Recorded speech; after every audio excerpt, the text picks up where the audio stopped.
तो यहीं सुला कर जाती हो ताकि मेरे माँ बाप कमरे में आए तो उन्हें लगे कि मेरी बहू आराम से सो रही है। लेकिन अब ये तुम्हारा ड्रामा ज्यादा दिन मेरे सामने चलेगा नहीं, क्योंकि अब तुम्हारी सारी सच्चाई मेरे सामने आ चुकी है।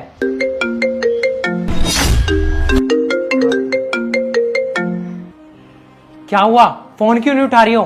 फोन उठाओ, तुम्हारे उसी आशिक का फोन आ रहा होगा ना जिससे तुम मिलकर आ रही हो। अरे उसे भी तो चिंता होगी कि तुम आराम से घर पे पहुंच गई या नहीं, क्योंकि अगर तुम घर सही सलामत नहीं पहुंचोगी तो कल फिर से उससे मिलने कैसे जाओगी।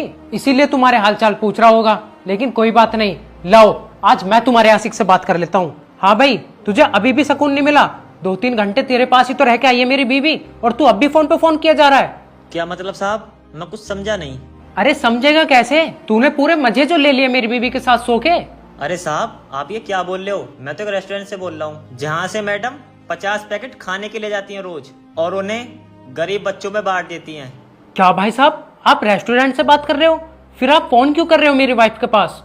वो भाई साहब, मैंने मैडम को इसलिए कॉल किया है, मैडम के 500 रुपये रह गए मेरे पास। अच्छा अच्छा, कोई बात नहीं भाई साहब, आप रख लेना वो पैसे। ये फिर आएंगी तो ले लेंगे पैसे। ठीक है भाई साहब। ठीक है। अरे नुस्खा, तुमने बताया क्यों नहीं कि तुम रेस्टोरेंट से खाना लेके गरीब बच्चों में बांटती हो? अभिषेक, तुम मुझे बोलने का मौका देते तभी तो मैं तुम्हें बताती, लेकिन तुम तो मुझे बोलने का मौका ही नहीं दे रहे थे। चलो मुझे यह तो समझ आ गया कि तुम रात को गरीब बच्चों को खाना खिलाने जाती हो, लेकिन मुझे यह समझ नहीं आया कि तुम अपने बेड पर गार्ड को क्यों सुला के जाती हो। अगर तुम्हें इस सब के बारे में पता लग जाता तो मैं एक बार को तुम्हें समझा भी देती, लेकिन इसके बारे में तुम्हारे मम्मी पापा को पता लग जाता तो मैं उन्हें समझा नहीं पाती, इसीलिए मैंने ये सब कुछ किया।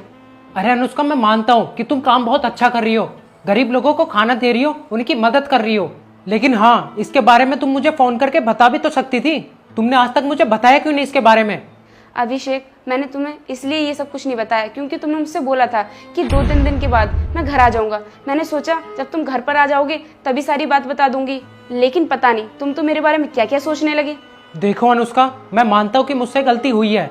मुझे तुम्हारे कैरेक्टर के बारे में ऐसा उल्टा सीधा नहीं बोलना चाहिए था। मुझे ऐसे गंदे विचार भी नहीं लाने चाहिए थे जो मैंने अपने मन में लाए। लेकिन तुम ये बोल रही थी ना कि मेरी मम्मी पापा नहीं समझेंगे। अरे तुम एक बार बताते तो सही, मैं कॉल करके समझाता हूँ उन्हें। अभिषेक, मैं मानती हूँ कि मुझसे गलती हुई है जो मैंने इसके बारे में किसी को भी नहीं बताया, लेकिन मैं क्या ही करती, तुम मेरी भी तो मजबूरी समझो। चलो ठीक है, अब तुम्हें किसी से भी कुछ भी छुपाने की जरूरत नहीं है, क्योंकि आज हम मम्मी पापा को सारी बात बता देंगे ताकि उन्हें भी तो पता चले कि उनकी बहू कितनी संस्कारी है। और हाँ, अब तुम्हें अकेले जाने की कोई जरूरत नहीं है, अब मैं तुम्हारे साथ चलूंगा। हाँ अभिषेक, ये तो तुमने बहुत अच्छा आइडिया दिया। आज के बाद तुम भी मेरे साथ चलना बच्चों को खाना खिलाने के लिए। चलो कोई बात नहीं, अब तुम जाओ, जल्दी से मेरे लिए खाना बना दो। ठीक है अभिषेक।